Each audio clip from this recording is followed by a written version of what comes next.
Dicen las sagas que Ragnar Lodbrok existió. Dicen los historiadores que tal vez fueron varios hombres. Pero lo único seguro es esto: su nombre cambió la historia del norte de Europa. Ragnar, un guerrero, un rey, un mito, y, según algunas fuentes, el primer gran líder vikingo documentado en los registros europeos. En esta investigación, vamos a separar mito de realidad. Vamos a analizar datos arqueológicos, crónicas monásticas, sagas nórdicas y estudios modernos. Todo para intentar responder una sola pregunta: ¿quién fue realmente Ragnar Lodbrok?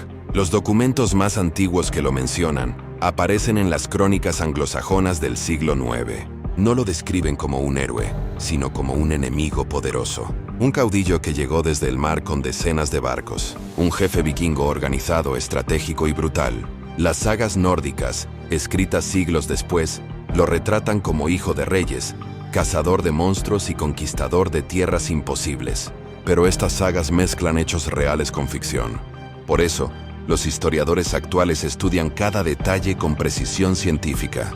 Fechas, rutas marítimas, estilos de armas, restos arqueológicos y patrones de migración. Un dato importante: las primeras menciones verificables de incursiones vikingas en Inglaterra y Francia coinciden en tiempo y lugar con las supuestas campañas de Ragnar. Esto ha llevado a muchos investigadores a pensar que Ragnar no fue un solo hombre, sino la figura que unió varias historias reales bajo un mismo nombre. Sin embargo, hay evidencias sólidas de un líder vikingo activo a mediados del siglo IX, un líder capaz de organizar grandes asaltos, negociar rescates, controlar territorios y dirigir ejércitos. Este perfil coincide con la descripción más histórica de Ragnar: un caudillo ambicioso, inteligente y con enorme influencia política. Otro punto crucial: los hijos atribuidos a Ragnar, Ivar el Deshuesado, Bjorn Ironside, Sigurd Snake in the Eye, sí están documentados. Ellos aparecen en crónicas contemporáneas con datos claros, fechas precisas y acciones verificadas. Y esto produce una conexión directa. Si los hijos existieron, la figura que los unió probablemente también existió. Así comienza la historia. Entre arqueología y literatura, entre datos verificables y relatos épicos, entre ciencia e incertidumbre. Hoy vamos a reconstruir la vida del Ragnar histórico, el Ragnar real, el Ragnar que dejó una huella medible en Europa. Esta es la primera pieza, la entrada al mundo vikingo, el inicio del viaje. Para entender a Ragnar Lodbrok, primero hay que entender el mundo en el que nació. El siglo IX no fue un tiempo de héroes legendarios, fue un tiempo de necesidad. Y esa necesidad moldeó a los pueblos nórdicos en una dirección clara: expansión. En esa época, Escandinavia estaba dividida en pequeños reinos locales. No existía un país vikingo.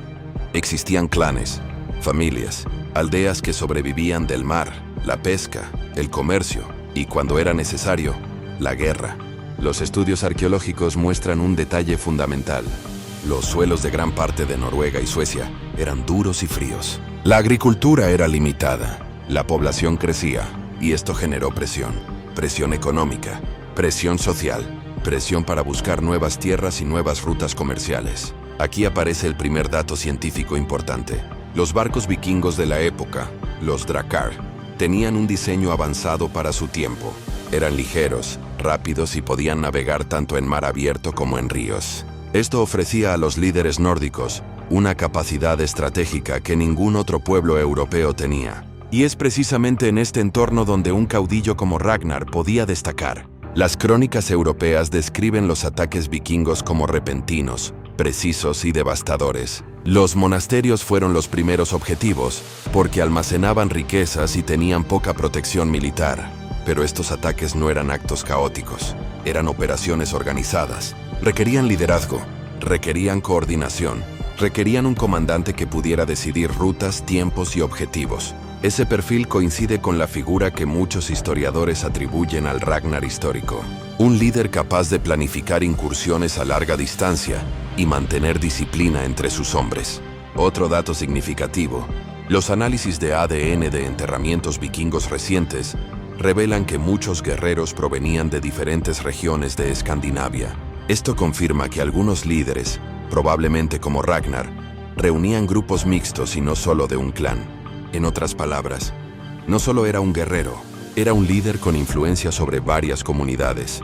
También debemos considerar el aspecto social. En la cultura nórdica la reputación lo era todo. La gloria en combate, las hazañas y los éxitos en el mar creaban estatus, y un líder que demostraba capacidad militar atraía seguidores de forma rápida. Ragnar, según las fuentes más fiables, encaja perfectamente en esta dinámica. Finalmente, hay un punto clave para comprender su contexto: las rutas comerciales. Los vikingos no solo eran guerreros, eran comerciantes activos. Viajar desde Escandinavia hasta el mar Báltico, Rusia, Inglaterra y Francia no era extraño para ellos, y un caudillo poderoso controlaba parte de estas rutas. Esto generaba riqueza, y la riqueza generaba poder político. Con este panorama, queda claro que un líder como Ragnar no surge por casualidad. Surge porque el momento histórico lo necesitaba, porque el mundo nórdico estaba preparado para un caudillo capaz de unir fuerzas, navegar mares peligrosos y atacar puntos estratégicos de Europa. Aquí comienza la expansión, aquí comienza la aventura, y Ragnar, según los registros más fiables, fue una de sus primeras figuras dominantes. Antes de avanzar en su vida, necesitamos responder una pregunta esencial. ¿De dónde sale el nombre Ragnar Lodbrok? Porque aquí es donde empieza la mezcla entre historia comprobable y tradición narrativa. Las fuentes más antiguas que mencionan a un líder vikingo similar a Ragnar aparecen en crónicas cristianas del siglo IX. Estas crónicas describen a un caudillo del norte que atacó Inglaterra y Francia, pero no lo llaman Lodbrok. Lo nombran simplemente como el rey de los paganos o el jefe de los barcos nórdicos. Esto indica que los cronistas conocían su existencia, pero no su nombre exacto. En cambio, el nombre Ragnar Lodbrok aparece siglos después en las sagas nórdicas, textos literarios escritos entre los siglos XII y XIII. Estas sagas no son documentos históricos directos, sino recopilaciones de tradición oral. Eso significa que pueden conservar hechos reales, pero mezclados con exageraciones o elementos mitológicos. Los historiadores actuales analizan el nombre desde dos perspectivas. Primera, Ragnar era un nombre común en Escandinavia, muy extendido. Totalmente plausible que un líder real lo tuviera. Segunda, Lodbrok es más complicado. Proviene del antiguo nórdico Lodbrok, que se traduce como pantalones peludos o pantalones de cuero. Las sagas explican que el apodo surgió porque Ragnar llevaba pantalones especiales para protegerse de un dragón o una serpiente gigante.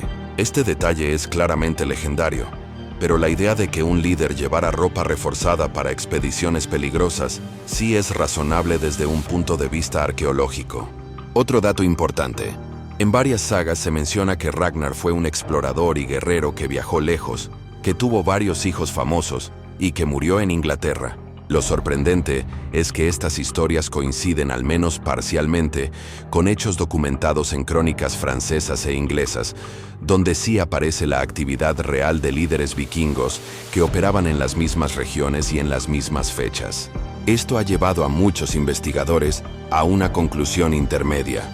Ragnar Lodbrok no sería un único individuo, sino la fusión de varios líderes históricos en una figura legendaria única. Los datos encajan. En el siglo IX existieron varios caudillos nórdicos que atacaron Francia, Inglaterra y el Báltico. Todos ellos pudieron haber contribuido a formar la imagen del Ragnar real. Un argumento clave a favor de su existencia histórica es la presencia documentada de sus supuestos hijos, como Ivar el Deshuesado y Bjorn Ironside. Ambos están registrados en fuentes contemporáneas con suficiente precisión, como para ser considerados personajes históricos. Es poco probable que se inventaran a un padre inexistente para dos figuras tan relevantes. Esto refuerza la teoría de un Ragnar histórico, aunque su retrato esté amplificado por siglos de tradición oral. En resumen, el Ragnar literario es más grande que la realidad, pero el Ragnar histórico probablemente existió. Un caudillo poderoso, un líder reconocido, un nombre que se transmitió durante generaciones hasta convertirse en mito. Y ahora entramos en sus primeras campañas, donde mito e historia empiezan a solaparse. Si queremos encontrar al Ragnar histórico, debemos buscar sus primeros movimientos militares. Las sagas lo presentan como un joven guerrero ambicioso, pero la evidencia científica nos obliga a mirar los registros europeos. Los textos que documentaron los ataques vikingos con fechas exactas. El primer dato sólido aparece en el año 845. Cuando una flota vikinga enorme remontó el río Sena y llegó hasta París. Las crónicas de los monjes de Saint-Denis describen a un caudillo poderoso al mando de la expedición. No mencionan el nombre Ragnar, pero sí describen a un rey del norte, responsable de coordinar más de un centenar de barcos. Una operación así requería liderazgo, planificación y conocimiento de navegación avanzada. ¿Podría haber sido Ragnar? Muchos historiadores creen que sí. Las sagas relatan una campaña casi idéntica, un ataque masivo a París dirigido por Ragnar, que terminó con un enorme rescate pagado por los francos. El hecho histórico coincide con el relato literario hasta en los detalles. Esto no prueba que fuese él, pero establece un vínculo poderoso entre mito y realidad. Otro ataque documentado ocurrió en Inglaterra, en Northumbria. Las crónicas anglosajonas mencionan a un caudillo danés que realizó incursiones rápidas en la costa, saqueó monasterios y tomó rehenes. Las fechas coinciden con la actividad atribuida a Ragnar en las sagas. Además, los registros detallan el uso de barcos ligeros y tácticas sorpresa, exactamente como describen las fuentes nórdicas. Un punto especialmente interesante es el uso estratégico de los ríos. Los vikingos no solo atacaban por mar, se internaban en el interior del territorio usando ríos navegables. Esto permitía golpear objetivos inesperados, y el ataque a París por el Sena es uno de los mejores ejemplos. Los arqueólogos también han encontrado restos de campamentos temporales vikingos en zonas interiores, lo que demuestra que estas expediciones eran altamente organizadas. Volviendo a Ragnar, hay otro indicio importante. Los textos irlandeses del siglo IX mencionan a un tal Reginheri, un líder vikingo que murió en una campaña fallida y cuya historia recuerda mucho a la de Ragnar. El nombre Reginheri es una forma latinizada de Ragnar, y su actividad coincide con los años en que, según las sagas, Ragnar operaba en las Islas Británicas y Francia. Los investigadores creen que este Reginheri podría haber sido el Ragnar real, no un héroe mítico, sino un jefe vikingo que dirigió ataques importantes, recibió rescates y cuya muerte inspiró parte de la leyenda posterior. Este es un punto crucial. Las crónicas europeas no tenían interés en glorificar a un enemigo, solo registraban hechos. Así que cuando aparece un caudillo nórdico destacado, con nombre identificable y campañas extensas, es muy probable que estemos ante la figura histórica que dio origen a Ragnar Lodbrok. En consecuencia, podemos afirmar con base científica que hubo un líder vikingo poderoso activo en los años atribuidos a Ragnar. Dirigió ataques masivos a ciudades clave. Fue lo suficientemente importante como para quedar registrado en crónicas contemporáneas. Su nombre aparece en versiones latinizadas que coinciden con Ragnar. Las piezas encajan, y las primeras campañas confirmadas nos guían hacia el Ragnar real. El episodio más famoso atribuido a Ragnar Lodbrok es, sin duda, el ataque a París del año 845. Aquí es donde mito e historia se acercan más que nunca, porque este hecho sí está documentado con precisión, y los datos coinciden casi punto por punto con las sagas. Las crónicas de los francos, especialmente los Anales Bertiniani, describen con detalle cómo una gran flota vikinga, probablemente más de 120 barcos, remontó el río Sena. El líder, según los textos, era un rey de los daneses que los propios cronistas consideraban peligroso y astuto. Aunque no lo llamaron Ragnar, la descripción encaja con el perfil de un caudillo de alto rango. El avance hacia París fue rápido. Los vikingos utilizaron barcos ligeros capaces de navegar en aguas poco profundas. Esto les permitió evitar las defensas establecidas en los límites exteriores del río. Su objetivo era claro: alcanzar la capital franca y obligar a Carlos el Calvo a negociar. Los registros históricos indican que los francos intentaron frenar el avance con un pequeño ejército, pero fracasaron. Se produjo una batalla en la isla de Oisel, donde los vikingos derrotaron a las fuerzas locales. Las sagas nórdicas, por su parte, relatan que Ragnar se enfrentó a los francos y los venció con tácticas rápidas, basadas en sorpresa y movilidad. La coincidencia es notable. Cuando la flota llegó finalmente a París, la ciudad estaba mal preparada. No era la capital fortificada que sería siglos después. Los muros eran débiles, la guarnición era pequeña y la moral estaba baja. Los cronistas francos admiten que entró en pánico una gran parte de la población. Ese mismo año, Europa sufría una epidemia, probablemente viruela o fiebre hemorrágica, que debilitó aún más la capacidad de defensa. Los vikingos aprovecharon este caos, saquearon la parte occidental y tomaron rehenes. La reacción de Carlos el Calvo fue pragmática. Decidió pagar un rescate para detener la destrucción. La cifra fue enorme para la época, 7.000 libras de plata. Este dato está confirmado en los registros oficiales francos. Las sagas nórdicas cuentan exactamente lo mismo. Relatan que Ragnar lideró un ataque sobre París y que el rey franco le pagó una fortuna para que abandonara la ciudad. Aunque las sagas añaden detalles heroicos, la estructura coincide con el hecho histórico. Para los historiadores modernos, este ataque es una de las piezas clave para relacionar al Ragnar mítico con un personaje real. ¿Por qué? La fecha coincide, la escala de la operación coincide, el rescate coincide, y la figura del líder encaja con un caudillo poderoso. Además, los análisis arqueológicos de depósitos de plata encontrados en Escandinavia indican que grandes cantidades de metal llegaron desde Francia en ese periodo. Esto refuerza la conexión entre los saqueos y el pago masivo del rescate.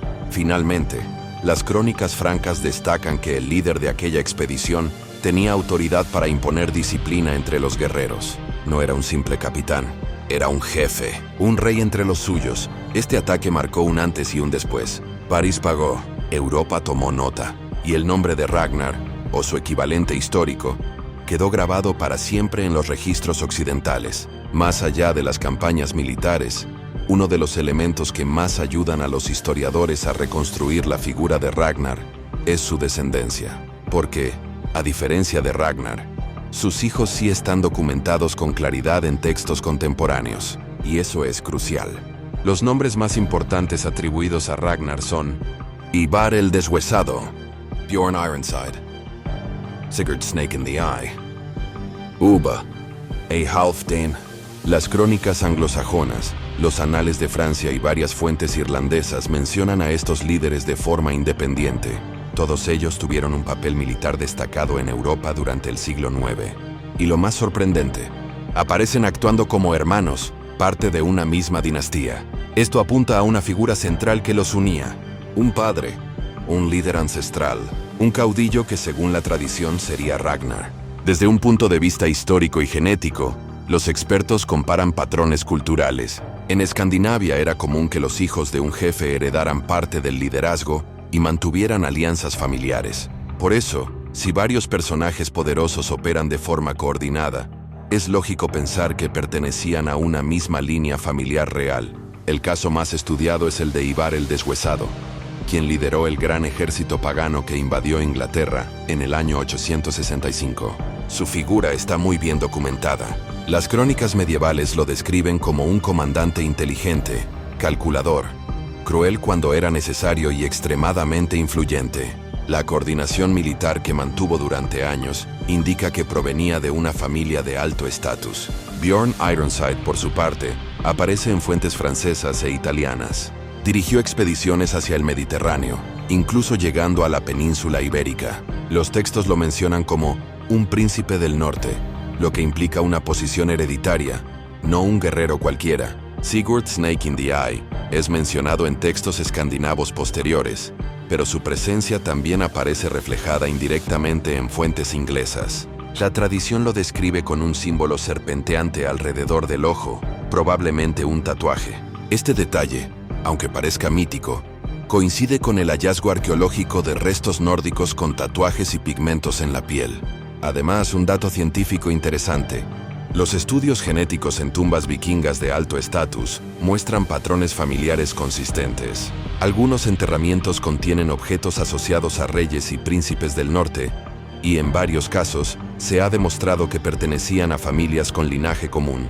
Esto refuerza la teoría de que los hijos de un gran líder pudieron expandir su dominación por diferentes regiones. La clave para los historiadores es simple: si estos hermanos existieron, si fueron poderosos y si actuaron juntos, es muy probable que su figura paterna también existiera, y esa figura coincide en cronología y características con el Ragnar semi-histórico. Las sagas, por su parte, amplifican su familia. Le atribuyen varias esposas legendarias: Lagertha, Aslaug, Sora. Pero estas uniones parecen literarias, no comprobables. Sin embargo, la existencia real de varios hijos guerreros sí se sostiene científicamente. En resumen, la familia de Ragnar es una de las pruebas más fuertes de su existencia histórica. porque sus hijos tuvieron un impacto directo y medible en Europa, y su aparición conjunta no puede ser casualidad. El linaje de Ragnar no es mito, está documentado, y su poder fue real. Para comprender la magnitud del Ragnar histórico, debemos observar no solo sus campañas, sino su capacidad para ejercer poder dentro del mundo vikingo. Porque un caudillo de su nivel no solo era un guerrero, era un organizador, un administrador y un estratega político. Lo primero que destacan los investigadores es su capacidad para unir a distintos clanes. En la Escandinavia del siglo IX, cada región tenía su propia estructura de poder. Había jefes locales, asambleas, thing, acuerdos comerciales y conflictos frecuentes. Convencer a varios grupos para unirse en expediciones largas requería reputación, riquezas y autoridad. Los restos arqueológicos hallados en Gudme, Dinamarca, y Upokra, Suecia, muestran centros de poder que funcionaban como nodos regionales. Estas zonas reunían artesanos, comerciantes y guerreros, y algunos líderes controlaban varias de estas áreas. Un caudillo capaz de movilizar flotas enteras, como el que atacó París, debió tener influencia en varios de estos centros. Además, las sagas mencionan que Ragnar utilizaba alianzas matrimoniales para fortalecer su posición. Aunque estas historias no se pueden tomar literalmente, es cierto que en la cultura nórdica, los matrimonios entre clanes poderosos eran herramientas políticas comunes. Esto se observa en registros arqueológicos, donde se encuentran objetos de distintos orígenes dentro de una misma tumba, lo que indica intercambios familiares de alto nivel. Otro punto importante es el control de rutas comerciales. Los líderes vikingos no sobrevivían solo del saqueo. Gran parte de su riqueza provenía del comercio. Ámbar, pieles, hierro, armas y esclavos. Quien controlaba los puertos y los puntos estratégicos del Báltico tenía ventaja económica. El Ragnar histórico, según los estudios actuales, debió tener acceso a estas rutas. Su capacidad para organizar expediciones sugiere que poseía barcos, armerías y recursos logísticos. La organización militar tampoco era improvisada. Los análisis de restos de campamentos vikingos muestran patrones claros. Zonas de descanso, áreas de reparación de barcos, depósitos temporales y estructuras defensivas. Esto implica planificación previa y una cadena de mando sólida. Ragnar, o el líder que representa, tenía que ser capaz de coordinar todo esto. En algunos manuscritos irlandeses se menciona que ciertos jefes vikingos negociaban tributos y pactos temporales con reinos locales. Esto demuestra que estos líderes no eran simples invasores, eran actores políticos conscientes. Sabían cuándo atacar, cuándo retirar fuerzas y cuándo aceptar un pago. Por último, existe un elemento clave para entender su poder: la construcción de reputación. En las sociedades nórdicas, la fama era una herramienta política. Un líder conocido por su valentía atraía seguidores. Un líder que volvía con riqueza atraía aún más. Y un líder que lograba victorias en tierras lejanas se convertía en figura casi legendaria en vida. Las sagas exageran mucho, pero reflejan algo real. Ragnar fue un nombre que se difundió, un nombre que movía hombres, un nombre que se asociaba a éxito militar. A nivel científico, esto se deduce del alcance de sus supuestas campañas y del impacto que tuvieron en distintos reinos. No se trata de un guerrero más, se trata de alguien capaz de influir en decisiones políticas desde Escandinavia hasta Francia. Ragnar no solo luchaba, Ragnar gobernaba, y su liderazgo explica por qué su figura perduró durante siglos. Después de la campaña en Francia, los registros europeos muestran un patrón recurrente: grandes incursiones vikingas en Inglaterra, cada vez más organizadas, cada vez más violentas y cada vez más coordinadas. Detrás de este patrón debe haber un líder, una figura con la capacidad de unir fuerzas de distintos clanes. Muchos historiadores creen que esta figura pudo ser Ragnar. Las crónicas anglosajonas, especialmente la Anglo-Saxon Chronicle, documentan ataques repetidos a monasterios, aldeas costeras y fortalezas del este de Inglaterra durante el siglo IX. Incluso detallan que algunas incursiones fueron dirigidas por reyes nórdicos, lo que indica conexiones de alto rango, no simples bandas de saqueadores. Un hecho fundamental ocurrió en Lindisfarne, uno de los monasterios más importantes de Inglaterra. Aunque este ataque suele datarse en el año 793, mucho antes de Ragnar, la región continuó siendo objetivo prioritario para los vikingos durante décadas. A mediados del siglo IX, coincidiendo con los años en que situamos a Ragnar, nuevas incursiones golpearon la zona. Las fuentes indican que los atacantes venían con flotas grandes y bien equipadas. Otro lugar crucial fue Northumbria. Los textos medievales describen un ataque especialmente devastador en esta región, producido por un caudillo danés experimentado. Las sagas atribuyen este tipo de campañas a Ragnar, aunque los textos históricos no mencionan su nombre explícito. Lo relevante es que las fechas coinciden con el periodo en el que el Ragnar histórico habría estado activo. Los registros irlandeses, como los Annales Ultonienses, también mencionan la presencia de grupos daneses que realizaban incursiones en las costas británicas antes de organizar invasiones mayores. Algunos de estos textos hablan de un líder llamado Reginieri, cuya cronología coincide con la tradición de Ragnar. La similitud entre Reginieri y Ragnar es uno de los indicios lingüísticos más estudiados por los expertos. Otro punto clave es el análisis arqueológico de objetos encontrados en Inglaterra con origen danés. Las armas, joyas y utensilios hallados en ciertos yacimientos muestran patrones de fabricación propios de la región de Dinamarca. Esto sugiere que los grupos que atacaban Inglaterra estaban centralizados y procedían de áreas concretas, no dispersas. Un líder poderoso podría haber coordinado estos movimientos. En varios textos se menciona también el uso de pojingas, campamentos vikingos temporales. Estos asentamientos se construían en las costas para reparar barcos, almacenar botín o planificar nuevos ataques. Requerían organización y un mando claro. Todo encaja con el perfil de un caudillo como Ragnar. Otro elemento crucial para entender el éxito vikingo en Inglaterra fue el uso de la movilidad fluvial. Los vikingos aprovechaban ríos como el Humber y el Támesis para penetrar en el interior, sorprendiendo a ciudades y monasterios lejos de la costa. Esta estrategia es coherente con la experiencia marítima de líderes como Ragnar, capaz de adaptar tácticas según el terreno. Con el tiempo, las incursiones crecieron en número y escala, hasta que Inglaterra se convirtió en un objetivo principal. Y la semilla de esa evolución, según varios especialistas, fue plantada por los primeros caudillos que demostraron a los demás que Inglaterra podía ser saqueada, explorada y dominada. Uno de esos caudillos, según la tradición nórdica, fue Ragnar Lodbrok. No un héroe literario, sino un líder real que marcó las rutas que después seguirían sus hijos y muchos otros jefes vikingos. Las incursiones en Inglaterra no fueron improvisación, fueron estrategia, fueron aprendizaje. Fueron el preludio de la mayor invasión vikinga registrada en la Edad Media, y esa invasión está directamente relacionada con Ragnar. Para entender la magnitud del Ragnar histórico, hay que analizar un acontecimiento clave en la historia de Inglaterra: la llegada del gran ejército pagano en el año 865. Este ejército fue uno de los movimientos militares más importantes de toda la era vikinga, y según las crónicas, estuvo dirigido por los hijos de Ragnar. Esto es fundamental. No es una saga, no es mito. Está documentado con precisión. Las crónicas anglosajonas relatan que un gran ejército procedente de Dinamarca llegó a Inglaterra con la intención de conquistar territorios y no solo saquear. A diferencia de incursiones anteriores, este grupo no era temporal. Estaba organizado, disciplinado y tenía un objetivo a largo plazo: la ocupación permanente. Los líderes identificados en estas crónicas son Ivar el Deshuesado, Eyjolfdene, Ubba. Todos ellos aparecen en textos contemporáneos. Todos ellos dirigieron campañas devastadoras. Y todos ellos son señalados en las sagas como hijos de Ragnar Lodbrok. Este es un punto científico muy importante. Los hijos de un mismo líder aparecen actuando juntos en un ejército unificado.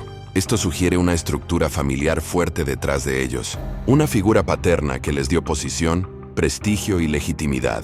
El gran ejército pagano logró tomar el control de amplias zonas de Inglaterra. Ocuparon York, establecieron reinos vikingos y cambiaron la historia política del país. Las fuerzas anglosajonas, divididas en varios reinos, no pudieron contenerlos.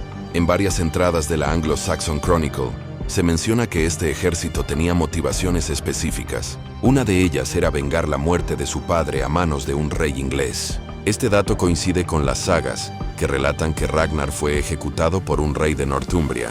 Aunque la forma exacta de su muerte sea legendaria, la intención de venganza aparece en ambos tipos de fuentes históricas y literatura nórdica. Este cruce de información es extremadamente significativo. Cuando un motivo aparece tanto en documentos de la época como en tradiciones posteriores, suele tener un núcleo histórico real. Eso no confirma que Ragnar muriera exactamente como cuentan las sagas, pero sí indica que su muerte pudo haber desencadenado una serie de eventos reales liderados por sus hijos. Otro punto crucial es el tamaño del ejército. Estudios modernos estiman que el gran ejército pagano pudo haber estado compuesto por varios miles de hombres. Requería logística, suministros y una cadena de mando clara. Los arqueólogos han encontrado restos de asentamientos vikingos en Repton, Derbyshire, que funcionaban como base del ejército.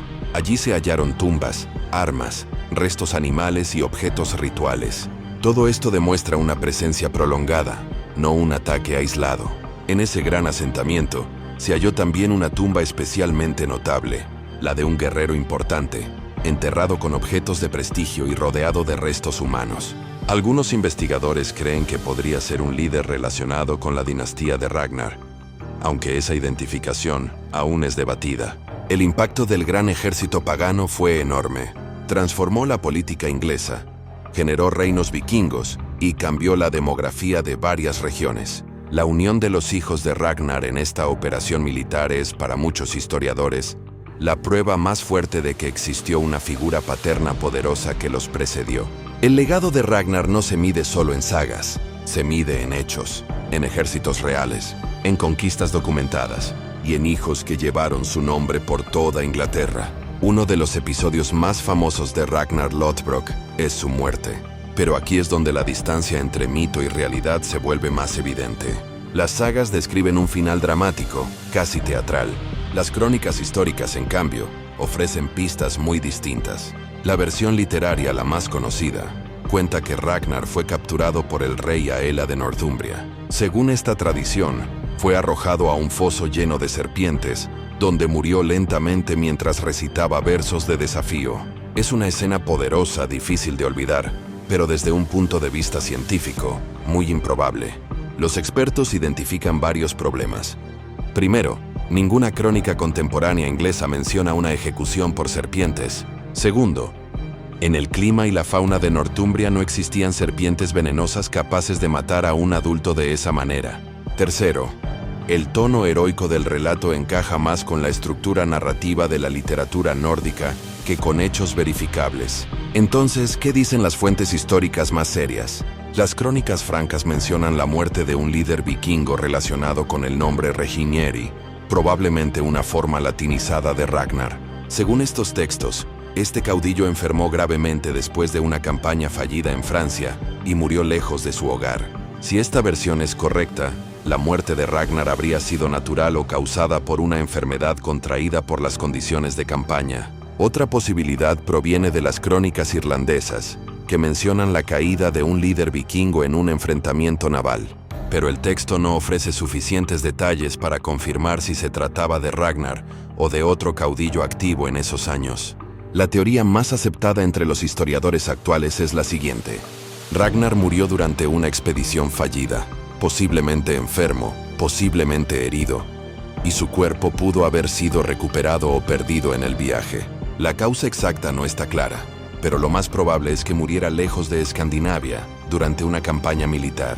Entonces, ¿de dónde salió el mito de las serpientes? Los investigadores creen que fue una construcción literaria creada 1 o 2 siglos después. Las sagas buscaban dramatizar la figura de Ragnar, dándole un final memorable, acorde con un héroe legendario. El foso de serpientes simboliza la crueldad del rey Aela y la valentía del propio Ragnar. A pesar de no ser históricamente precisa, esta escena influyó profundamente en la cultura nórdica. Fue repetida, reinterpretada y embellecida por generaciones de autores. Y sobre todo, dio pie al elemento más importante de todos, la venganza de sus hijos. Aquí es donde mito e historia vuelven a encontrarse, porque aunque la muerte exacta de Ragnar sea discutida, las acciones posteriores de sus hijos, el gran ejército pagano, están documentadas. Y estas acciones estuvieron motivadas, según las crónicas anglosajonas, por la muerte de su padre a manos de un rey inglés. Ese cruce entre literatura y registro histórico es uno de los puntos más fuertes a favor de la existencia real de Ragnar. Tal vez no murió en un foso de serpientes, pero sí murió lejos de su hogar, y su muerte generó una reacción real, medible y devastadora sobre Inglaterra. Su final no está claro, pero su impacto fue tan grande que su muerte cambió la historia europea. Si hay un acontecimiento que une mito y realidad de forma directa, es la llamada venganza por la muerte de Ragnar. Aquí, la historia deja de ser una hipótesis y se convierte en un hecho documentado. Las crónicas anglosajonas lo dicen con claridad. Los líderes del gran ejército pagano actuaron movidos por la muerte de su padre a manos de un rey inglés. Este dato aparece en textos contemporáneos como la Anglo-Saxon Chronicle y en crónicas irlandesas y francas. No es una interpretación moderna, es lo que escribieron los propios monjes de la época. Para los cronistas, estos guerreros nórdicos tenían un motivo personal y profundo. Los nombres que lideraron esta venganza son bien conocidos: Ivar el Deshuesado, Ubba, Halfdan Ragnarsson, todos ellos identificados como hermanos y como líderes de la misma dinastía. Según las fuentes medievales, su objetivo inicial fue Northumbria, el reino supuestamente responsable de la muerte de su padre. Este detalle coincide palabra por palabra con la tradición nórdica, aunque sin los elementos dramáticos añadidos por las sagas. El ataque comenzó en 865, cuando el gran ejército pagano desembarcó en Inglaterra. Northumbria era un reino dividido en facciones rivales. Ese conflicto interno facilitó la entrada del ejército vikingo. Las batallas fueron rápidas y decisivas. En 867, los vikingos capturaron York, una de las ciudades más importantes del norte. Las crónicas describen que los reyes locales, Aelle y Osbert, se enfrentaron al ejército nórdico pero fueron derrotados. Aelle murió en combate o fue capturado poco después. El dato exacto varía según la fuente, pero lo importante es que Northumbria cayó. Las sagas afirman que Ivar ejecutó a Ela mediante el ritual del águila de sangre. Sin embargo, no existe evidencia histórica o arqueológica que confirme que este ritual se practicara realmente. La mayoría de los expertos piensa que es un añadido literario para dramatizar la historia. Pero lo que sí es histórico es la secuencia. Ataque vikingo masivo. Conquista de Northumbria. Muerte del rey responsable de matar a su padre. Esto enlaza con otro punto clave: la relación directa entre Ragnar y el gran ejército pagano. El hecho de que los líderes del ejército fueran hermanos y tuvieran un propósito común refuerza la teoría de un padre real que tuvo influencia suficiente como para unir a varios caudillos. Tras conquistar Northumbria, el gran ejército pagano no se detuvo. Continuaron hacia el sur, atacaron Mercia y avanzaron hacia Wessex. Instalaron gobernantes títeres en algunos reinos y establecieron presencia permanente en otros. Este nivel de coordinación militar es muy inusual para la época y demuestra una estructura de liderazgo sólida. Es importante subrayar un aspecto científico. Los arqueólogos han encontrado numerosos restos de campamentos vikingos fechados en esta época. En Repton, Derbyshire, se descubrió un gran cementerio asociado a la invasión. Entre los hallazgos había tumbas con armas, joyas y objetos rituales típicos de la élite nórdica. Esto confirma que altos mandos participaron en la invasión y posiblemente murieron allí.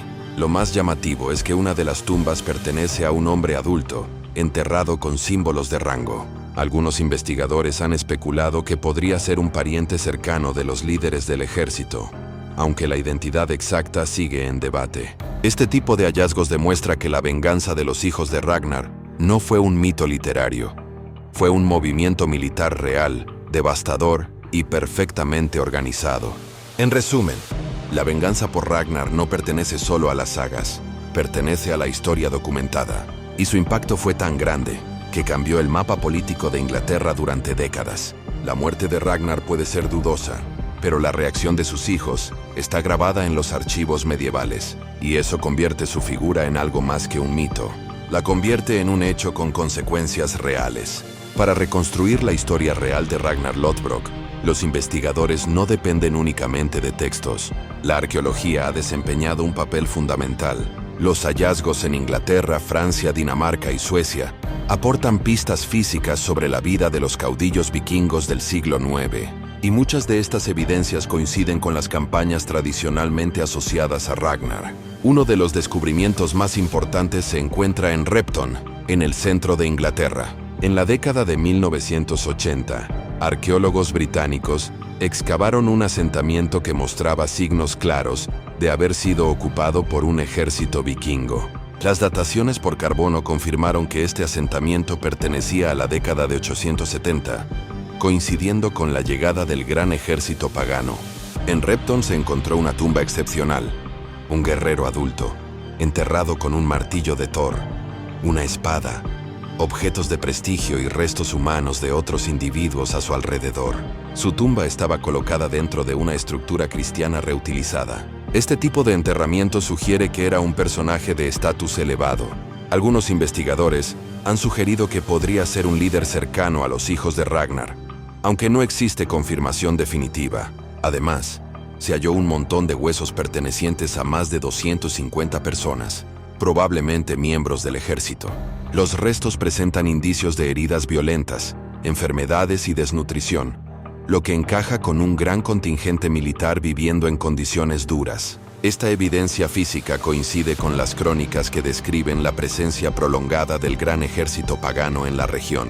Otro hallazgo clave proviene de Torksey, en el norte de Inglaterra. Allí se descubrió un campamento vikingo masivo de invierno.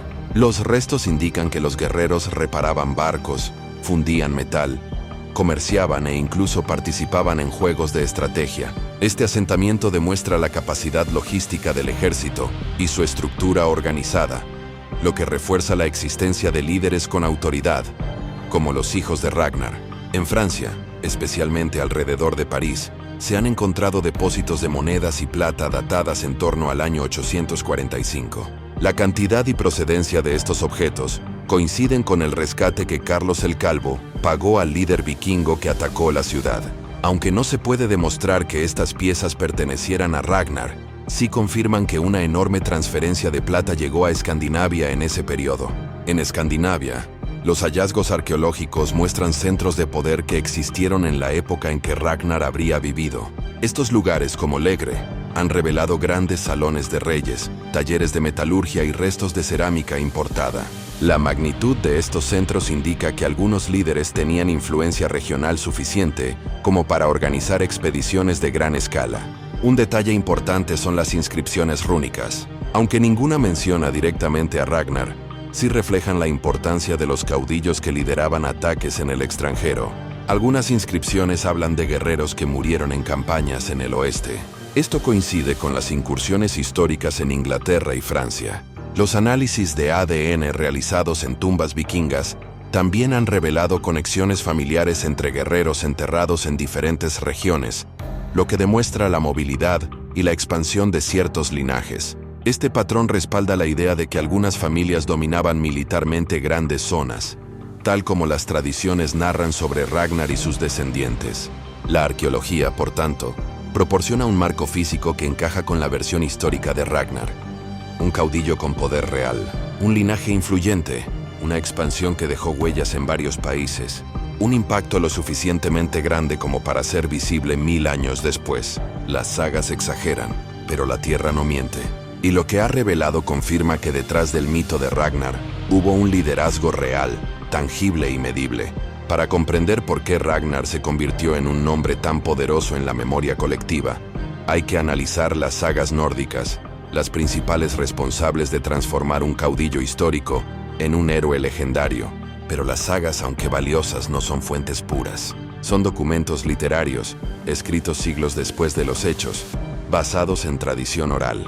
Las dos sagas más importantes que mencionan a Ragnar son la saga de Ragnar Lodbrok, la saga de los hijos de Ragnar. Ambas fueron redactadas en Islandia durante los siglos XII y XIII. Esto significa que fueron escritas cerca de 300 años después de las campañas reales. En ese lapso, la tradición oral transformó hechos históricos en historias épicas, añadiendo monstruos, escenas dramáticas y elementos sobrenaturales. Desde el punto de vista científico, el valor de las sagas está en lo que conservan, no en lo que inventan. Por ejemplo, mencionan regiones, rutas, nombres y relaciones familiares que coinciden con datos históricos verificados, pero también añaden episodios imposibles de confirmar, como la muerte por serpientes o el famoso combate contra criaturas mitológicas. La figura de Ragnar aparece en las sagas como un guerrero invencible, un estratega brillante y un conquistador que viajó más allá de lo que cualquier vikingo real pudo haber recorrido. Estas exageraciones eran parte de la cultura literaria islandesa, donde los héroes debían cumplir un molde narrativo. Valientes, casi sobrenaturales y destinados a un final memorable. Los historiadores consideran que estas sagas mezclan fragmentos de hechos reales, detalles transmitidos oralmente, invenciones de los autores medievales, símbolos culturales de la época. Por eso, las sagas no pueden tomarse al pie de la letra, pero sí sirven como pistas para reconstruir líneas generales. Por ejemplo, la existencia de un caudillo que tuvo varios hijos famosos, que dirigió ataques a Inglaterra y Francia, y que murió lejos de su hogar. Un aspecto interesante es cómo las sagas describen la personalidad de Ragnar. Se le presenta como un líder ingenioso, a veces imprudente, pero siempre carismático. Estos rasgos coinciden con lo que los textos históricos sugieren sobre los líderes vikingos reales, quienes debían atraer seguidores y mantener disciplina entre ellos. Otro punto clave es el tratamiento de sus hijos. Las sagas dedican capítulos enteros a las hazañas de Ivar, Björn y Sigurd. Estas historias reflejan hechos históricos comprobables, como la conquista de York, las expediciones mediterráneas y las alianzas políticas. La coherencia en la descripción de los hijos refuerza la idea de que su padre fue un personaje real, aunque su versión literaria esté distorsionada. La influencia de las sagas no se limita al pasado. Durante siglos, moldearon la percepción europea de los vikingos. Popularizaron su imagen, sus valores y su historia. Incluso en la actualidad, series, novelas y videojuegos se inspiran directamente en estos textos medievales. Los especialistas en literatura medieval señalan que las sagas no buscaban documentar la historia, sino preservar memoria cultural. Esto las hace importantes pero no definitivas. Ofrecen un retrato emocional, colectivo y simbólico de un líder, no un retrato biográfico. La figura de Ragnar en las sagas es más grande que la realidad, pero la existencia de esa figura literaria indica que existió un líder lo suficientemente importante como para ser recordado, incluso deformado por la tradición oral. En otras palabras, si Ragnar no hubiera existido, las sagas no lo habrían necesitado. Su presencia literaria es, en sí misma, una huella histórica. Si hay un argumento sólido para defender la existencia histórica de Ragnar Lodbrok, es este.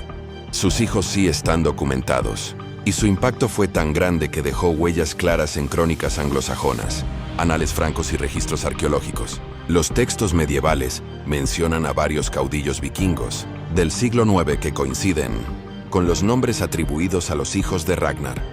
Ivar, apodado el Deshuesado; Björn, llamado Costado de Hierro; Sigurd, conocido como Ojo de Serpiente; Halfdan, líder del gran ejército pagano.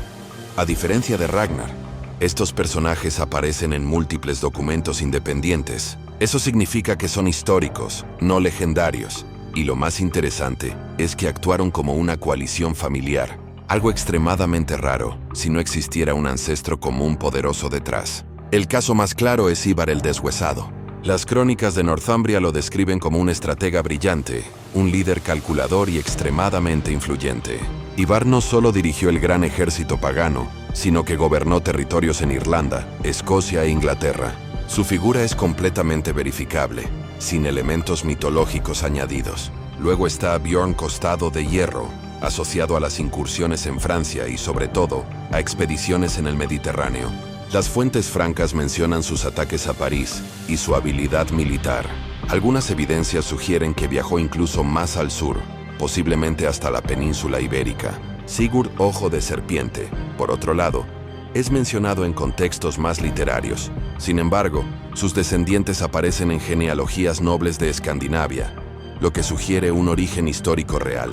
La clave es esta: los hijos de Ragnar actuaron como una fuerza coordinada, algo excepcional en el mundo vikingo, donde las alianzas solían ser temporales. El hecho de que lideraran campañas masivas sugiere la existencia de una figura paterna con enorme influencia. Lo normal es que estas alianzas se derrumbaran si no había un líder central fuerte. Los especialistas creen que los hijos de Ragnar crecieron bajo la sombra de un caudillo que había logrado prestigio militar y político. Ese prestigio les permitió reclamar territorios, liderar ejércitos grandes y unir a varios clanes. Esto es coherente con la idea de un Ragnar histórico. Además, las sagas describen a los hijos como herederos de un legado que debían vengar. La muerte de su padre, especialmente la versión de la ejecución por serpientes a manos del rey Aela, aparece en múltiples textos, aunque con variaciones. Lo importante no es el modo de la muerte, sino la respuesta documentada. El gran ejército pagano atacó Northumbria en el año 865, derrotando y ejecutando a Aela. El hecho es verificable, y todos los textos coinciden en que los líderes de esta invasión fueron los hijos de un importante caudillo muerto por Aela. No mencionan el nombre Ragnar, pero la coincidencia es demasiado fuerte para ser casual. El rastro arqueológico también confirma el poder de esta familia. Restos de fortificaciones, tumbas y tesoros vinculados a estos caudillos muestran expansión territorial y riqueza extraordinaria. No eran simples guerreros, eran jefes con estructura política. En resumen, los hijos de Ragnar son una prueba indirecta pero contundente de la existencia de un padre de enorme influencia. Su impacto está documentado, su coordinación está documentada, su venganza está documentada, y su dominio en múltiples territorios está documentado. Ragnar es la sombra detrás de esos hechos, una sombra tan grande que atravesó generaciones, textos y países. Para entender el verdadero alcance del legado de Ragnar Lodbrok, hay que estudiar el fenómeno militar más documentado del siglo IX. El gran ejército pagano, un conjunto de fuerzas vikingas que, durante más de una década, puso de rodillas al reino anglosajón de Inglaterra. Y lo más importante, las crónicas coinciden en que estaba dirigido por los hijos de un poderoso caudillo recientemente asesinado por el rey Aela. El Anglo-Saxon Chronicle, una de las fuentes más fiables de la época, describe la llegada del ejército en el año 865. El texto menciona que no se trataba de una incursión normal, sino de una invasión organizada, con múltiples barcos, con líderes coordinados y con objetivos políticos definidos, algo inusual para la práctica vikinga, normalmente fragmentada y oportunista.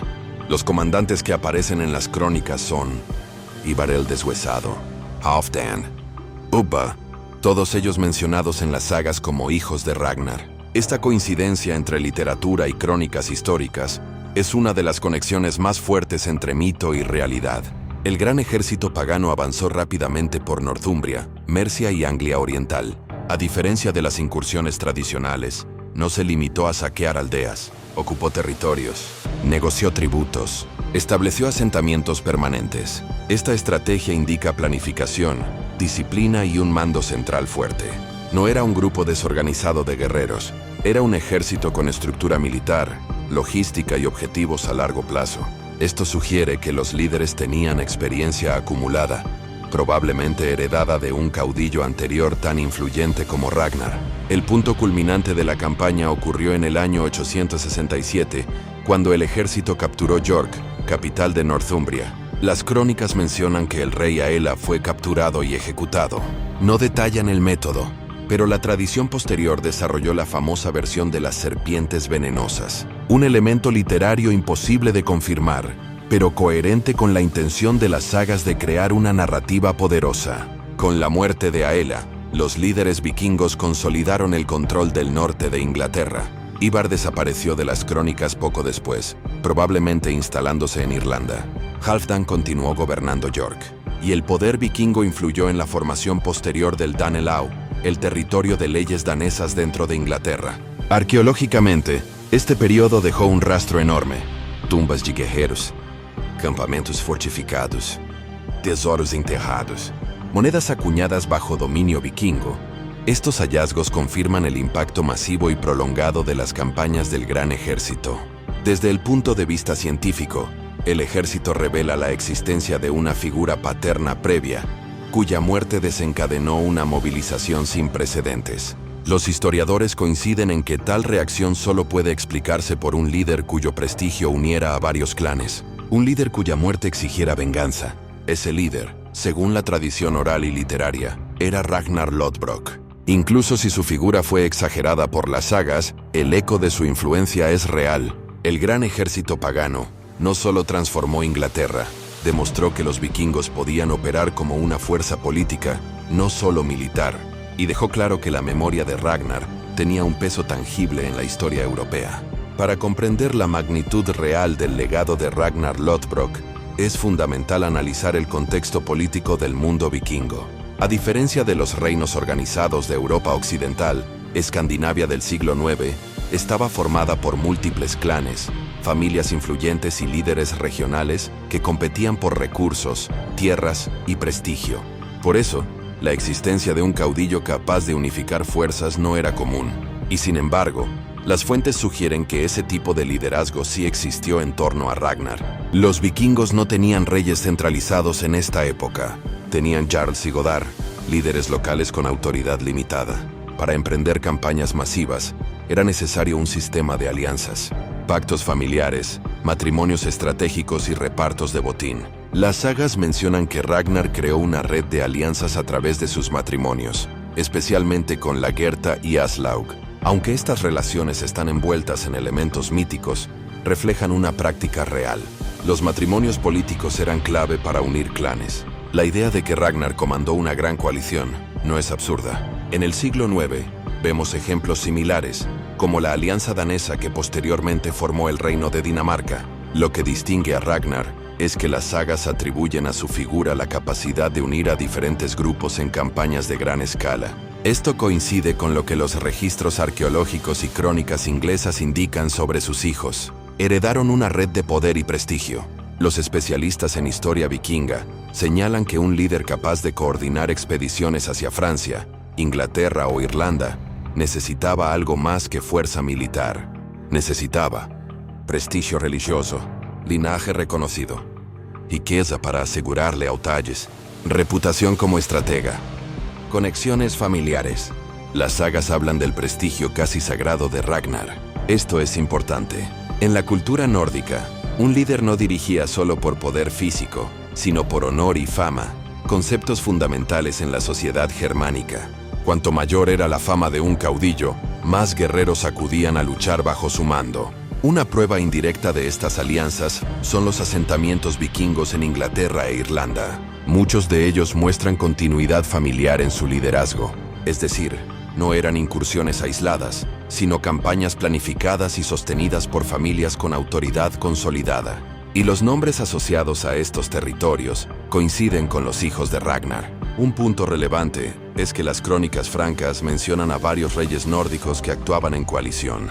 Es posible que Ragnar haya sido parte de ese círculo, aunque su nombre no aparezca directamente porque los cronistas continentales utilizaban distintas versiones o traducciones de nombres escandinavos. Los estudios genéticos en tumbas vikingas también han demostrado la existencia de linajes familiares de guerreros que participaron juntos en campañas. Esto refuerza la teoría de un liderazgo hereditario. Si los hijos de Ragnar actuaron como un bloque, y las crónicas lo registran así, es lógico pensar que heredaron un sistema político creado por un líder previo. Desde un punto de vista histórico, Ragnar representa esa figura preeminente. Puede que su nombre haya sido transformado por la tradición oral, pero el concepto de un caudillo unificador es completamente coherente con la evidencia de la época. Por eso, cuando se analizan las alianzas vikingas del siglo IX, la figura de Ragnar aparece de manera natural como el núcleo alrededor del cual se organiza el poder. Su legado político fue real, su impacto medible, y su sombra lo suficientemente grande como para sobrevivir siglos después en textos, leyendas y crónicas. Para analizar la figura de Ragnar Lodbrok con rigor histórico, es imprescindible revisar la evidencia arqueológica. Aunque no se ha encontrado una tumba identificada directamente con su nombre, sí existe un conjunto de hallazgos que encajan con el perfil de un caudillo poderoso, cuyos descendientes dominaron grandes regiones de Inglaterra e Irlanda. Los restos materiales no cuentan historias completas, pero sí dibujan patrones, y esos patrones coinciden con las narrativas asociadas a Ragnar. El primer punto relevante son las tumbas de élite vikinga del siglo IX. Se han encontrado en Noruega, Dinamarca y Suecia tumbas con armas decoradas, barcos funerarios y objetos de prestigio. Estas tumbas pertenecían a caudillos importantes, y muchas muestran conexiones con familias que participaron en campañas en el extranjero. Los arqueólogos detectan similitudes estilísticas entre estas tumbas y objetos encontrados en Inglaterra durante el período del Gran Ejército Pagano. Un hallazgo fundamental es el campamento viking en Torksey, Inglaterra. Este sitio estudiado mediante tecnología LIDAR y excavaciones sistemáticas. Era un enorme asentamiento temporal que alojó a miles de guerreros. El tamaño del campamento indica una fuerza militar organizada y bien estructurada.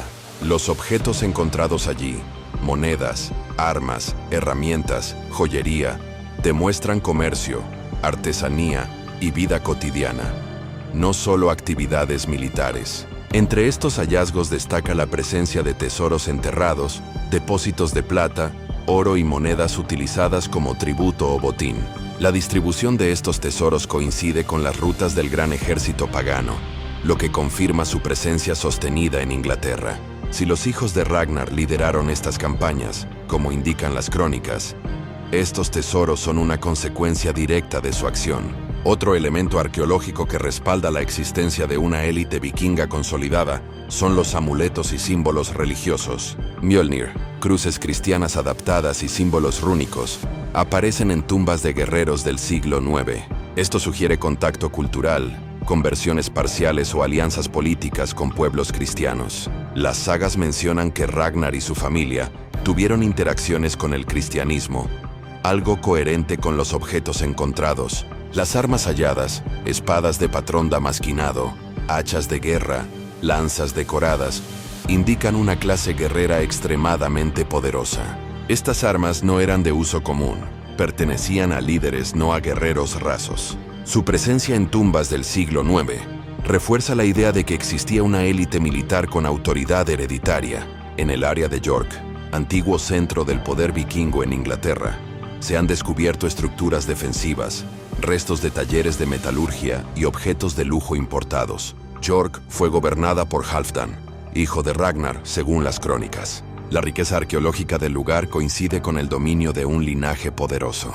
También existen hallazgos en Irlanda vinculados con Ivar el Deshuesado. Restos de fortalezas, inscripciones y objetos rituales sugieren que Ivar ejerció poder real, no legendario, en Dublín y regiones cercanas. Estos descubrimientos establecen un puente entre la evidencia arqueológica y la tradición literaria de la familia de Ragnar. Otro punto importante es la dispersión genética encontrada en tumbas vikingas de diversas regiones. Los estudios de ADN muestran vínculos entre guerreros de Escandinavia e Inglaterra durante este periodo. Esto confirma que familias enteras participaron en campañas militares y se establecieron en nuevos territorios, lo que coincide con la narrativa sobre los descendientes de Ragnar. Aunque no se pueda identificar un cuerpo específico como el de Ragnar Lodbrok, la evidencia arqueológica dibuja un panorama claro: una élite militar nórdica poderosa, organizada y con influencia transregional, el tipo de élite que habría necesitado y producido un líder tan influyente como Ragnar.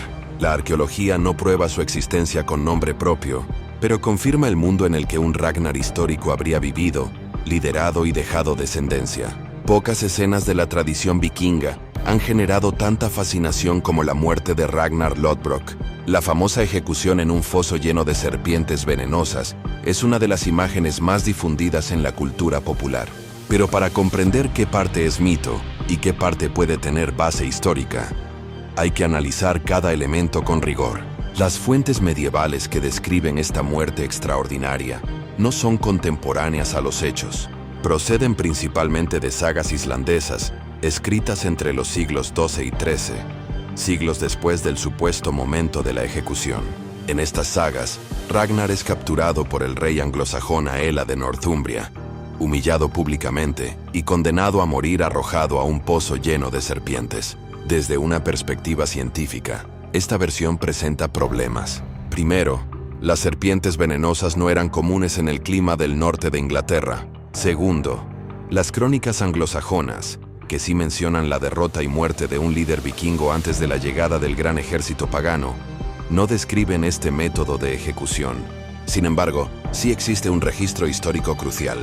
Las crónicas indican que un rey vikingo fue ejecutado por Aela antes de 865. No detallan el método, pero mencionan que su muerte provocó un ataque masivo de vikingos para vengarlo. Este punto coincide con la narrativa de las sagas. Entonces, ¿qué pudo haber ocurrido realmente? La versión más aceptada por los historiadores es que Ragnar, o el líder que sirvió de base al mito, fue capturado por Aela y ejecutado. probablemente mediante un método más común como el ahorcamiento o la decapitación. Con el paso del tiempo, la tradición oral transformó ese final en una escena dramática y simbólica. Las serpientes representarían no solo un castigo terrible, sino también un elemento de dramatización literaria.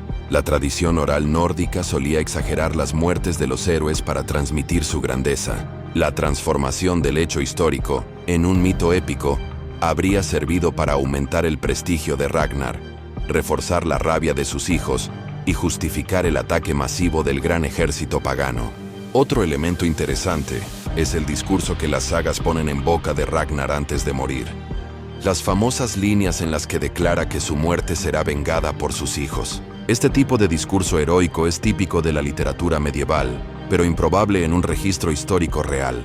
A pesar de la falta de confirmación directa, los acontecimientos que siguieron encajan perfectamente con la teoría de que un líder importante fue ejecutado. El ataque del gran ejército pagano fue demasiado grande, demasiado organizado y demasiado vehemente como para ser una incursión ordinaria. Los registros ingleses reflejan una venganza masiva, aunque no mencionen serpientes.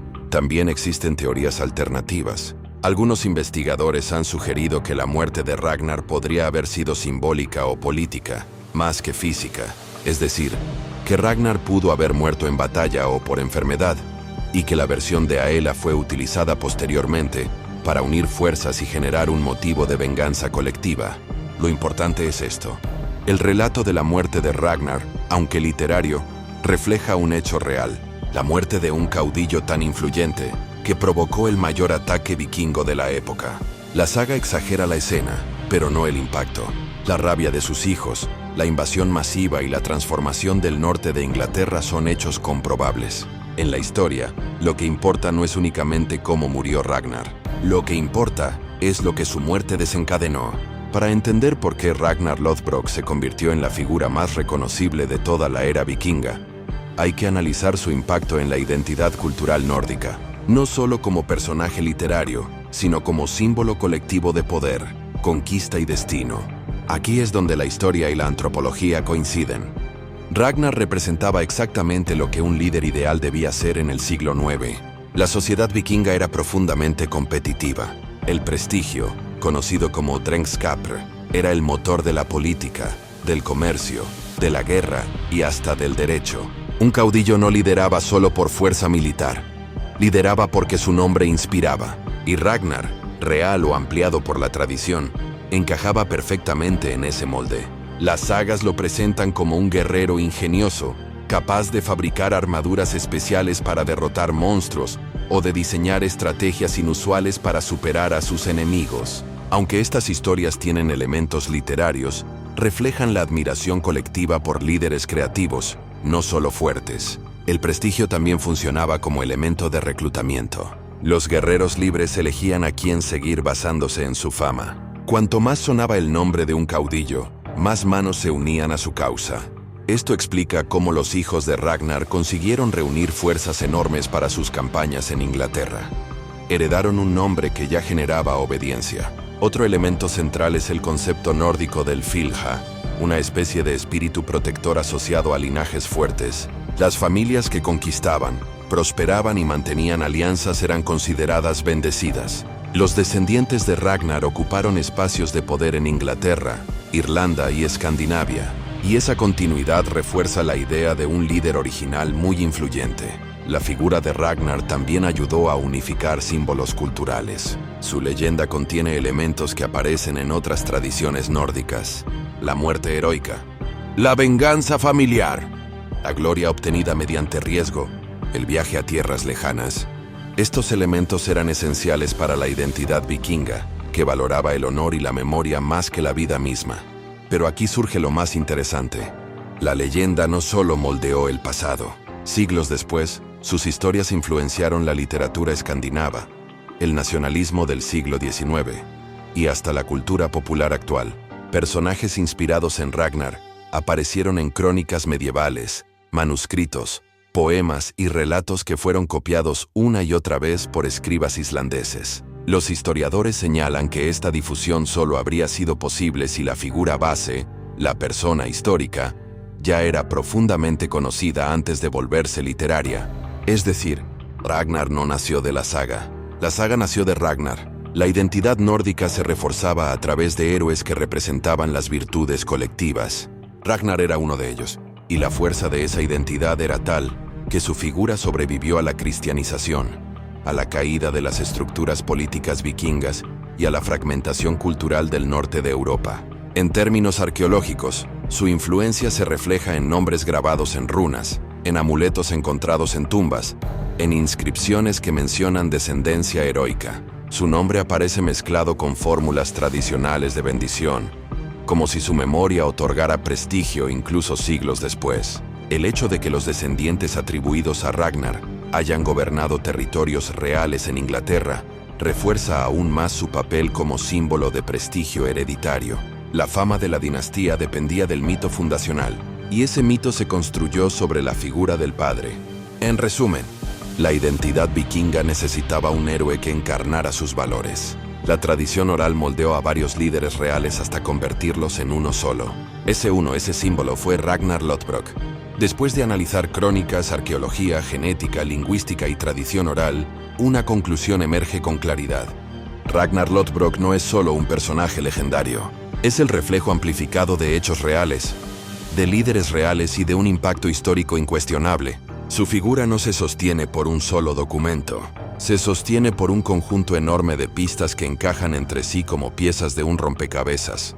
Y lo más importante, se sostiene por la magnitud de sus descendientes, quienes cambiaron el mapa político de Inglaterra para siempre. Cuando las crónicas anglosajonas hablan de un caudillo ejecutado por Aella, cuando las sagas describen un padre cuya muerte exige venganza, cuando la arqueología muestra evidencias de un linaje poderoso que dominó el norte de Europa, todo apunta al mismo origen. A un líder cuya memoria no pudo ser borrada.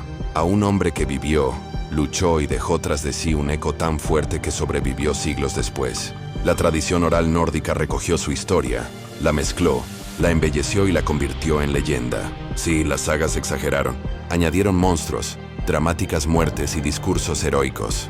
Pero las exageraciones no se construyen desde la nada. Las exageraciones se construyen sobre una base sólida. Ragnar existió en el punto exacto donde se cruzan. Y la historia documentada, la arqueología verificable, las crónicas extranjeras y la memoria colectiva del norte de Europa, quizás no fue un solo hombre. Quizás fue la suma de varios. Pero incluso si lo fue, su influencia histórica es indiscutible. Porque la historia no la escribe solo la tinta. La escribe el impacto real en los pueblos, en las guerras, en las generaciones que vienen después. Y ese impacto tuvo un nombre. El legado de Ragnar está presente en York, en Dublín, en las tumbas de guerreros de élite, en los tesoros enterrados, en la memoria de los hijos que vengaron su muerte y en la expansión política que transformó Inglaterra. Una transformación tan grande que aún hoy se estudia en universidades de todo el mundo. Los historiadores no pueden descartar a Ragnar. No pueden ignorarlo. No pueden eliminarlo de la narrativa, porque su sombra aparece detrás de cada acontecimiento importante del siglo IX, detrás del gran ejército pagano, detrás del ascenso de Ivar, detrás de la formación del Danelaw, detrás de las sagas que inspiraron generaciones enteras. Y así llegamos al final. Ragnar Lodbrok puede ser mito, puede ser historia, puede ser ambos a la vez. Pero lo que nunca será es un personaje olvidado. Porque mientras sigamos estudiando su figura, mientras sigamos leyendo las crónicas, mientras sigamos contando su historia, Ragnar seguirá vivo, vivo en la memoria, vivo en la arqueología, vivo en cada relato que intenta descifrar quién fue realmente, vivo en cada espectador que escucha su historia para dormir, para aprender o para imaginar. Y ahora, tú también formas parte del eco de Ragnar, porque cuando se escucha su nombre, resuena por todo el pasado.